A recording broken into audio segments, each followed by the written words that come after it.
Solusi untuk berdiskusi. Perkenalkan, saya Fadila Samia dengan NIM 0601232035 dari IP2. Di sini saya akan menjelaskan PPT saya tentang good government. Di sini ada definisi dan pilar-pilar good government. Good government mengacu pada kinerja suatu lembaga atau pemerintahan yang memenuhi persyaratan-persyaratan tertentu. Good government juga dapat diartikan sebagai pengelolaan pemerintahan yang baik. Good government tidak dapat didefinisikan hanya sebagai pemerintahan semata, namun mencakup dimensi yang lebih luas.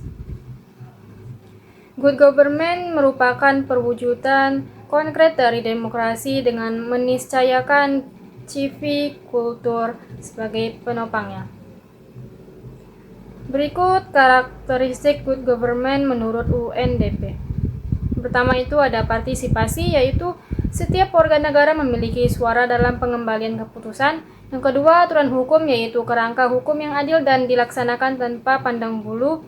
Yang ketiga, transparansi, yaitu transparansi informasi yang dapat diakses dan dipahami oleh mereka yang membutuhkan. Yang keempat, responsivitas, yaitu lembaga-lembaga pemerintah harus melayani semua pemangku kepentingan. Kelima, keadilan, yaitu semua warga negara memiliki kesempatan untuk meningkatkan kesejahteraan mereka. Keenam, ada orientasi konsensus, yaitu mengakomodasi berbagai kepentingan untuk memperoleh pilihan terbaik. Ketujuh, efektivitas dan efisiensi, yaitu penggunaan sumber daya yang optimal untuk mencapai tujuan. Ke-8 ada akuntabilitas, yaitu pertanggungjawaban para pembuat keputusan kepada publik dan pemangku kepentingan. Berikut prinsip-prinsip good government. Menurut Masyarakat Transparansi Indonesia, prinsip-prinsip good government antara lain sebagai berikut. Partisipasi masyarakat, transparansi, akuntabilitas, aturan hukum, dan keadilan. Di sini saya akan menjawab pertanyaan tentang good government. Jelaskan prinsip-prinsip good government versus prinsip mana yang tidak berjalan dengan baik dan apa solusi menurut pendapat saudara. Prinsip-prinsip good government sebagai berikut. Pertama ada transparansi, yaitu salah satu prinsip dalam good government.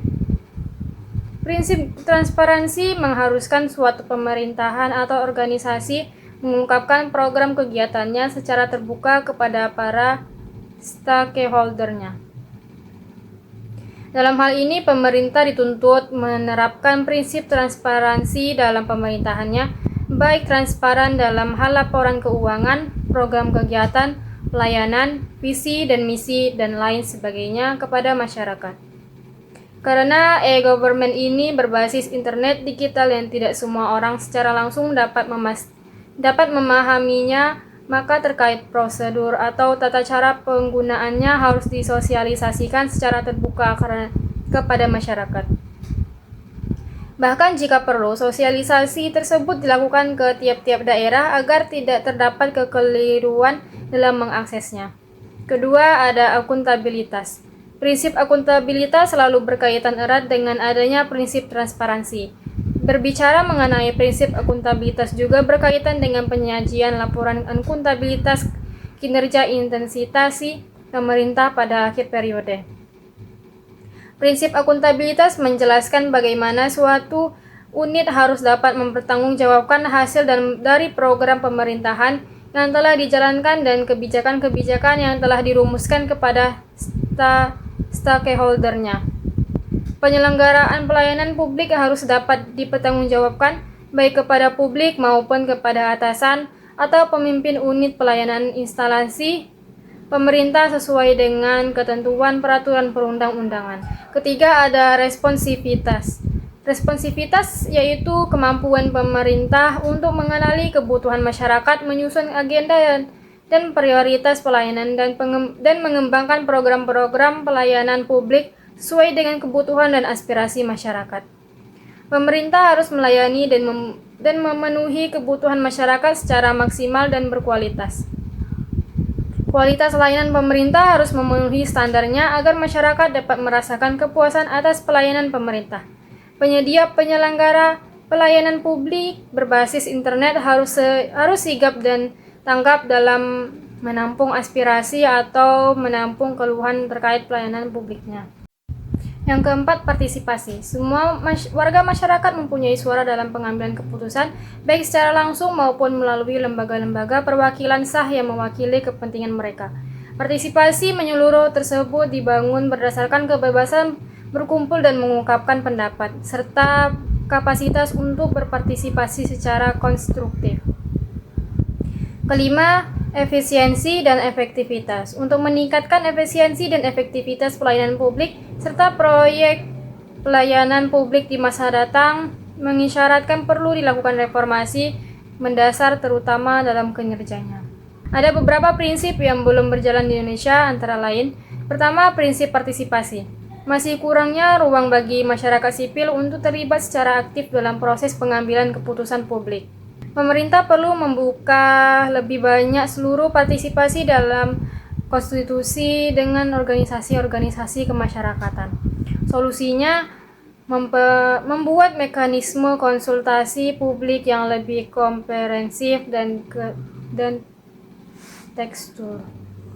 Mendorong pemerintah daerah untuk melibatkan civil society dalam penyusunan kebijakan di tingkat lokal. Memperkuat kapasitas organisasi masyarakat sipil agar dapat berpartisipasi secara efektif. Kedua, prinsip transparansi. Masih terdapat keterbatasan dalam keterbukaan informasi publik, terutama terkait dengan proses dan alasan pengambilan kebijakan. Hal ini dapat mengurangi akuntabilitas pemerintah dan kepercayaan masyarakat.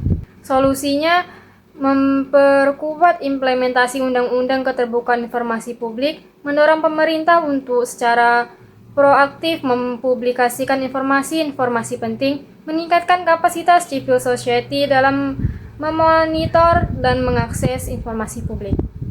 Ketiga, prinsip akuntabilitas mekanisme. Pertanggungjawaban pemerintah terhadap publik masih perlu diperkuat. Hal ini dapat berdampak pada kurangnya kontrol masyarakat sipil terhadap kinerja pemerintah. Solusinya, memperkuat mekanisme pengawasan publik seperti melalui komisi-komisi independen, mendorong adanya evaluasi dan audit publik secara berkala atas kebijakan dan program pemerintah. Memfasilitasi peran civil society dalam menyampaikan kritik dan masukan kepada pemerintah. Sekian yang dapat saya sampaikan, lebih dan kurang mohon maaf. Wassalamualaikum warahmatullahi wabarakatuh. Salam solusi. Sampai bertemu kembali.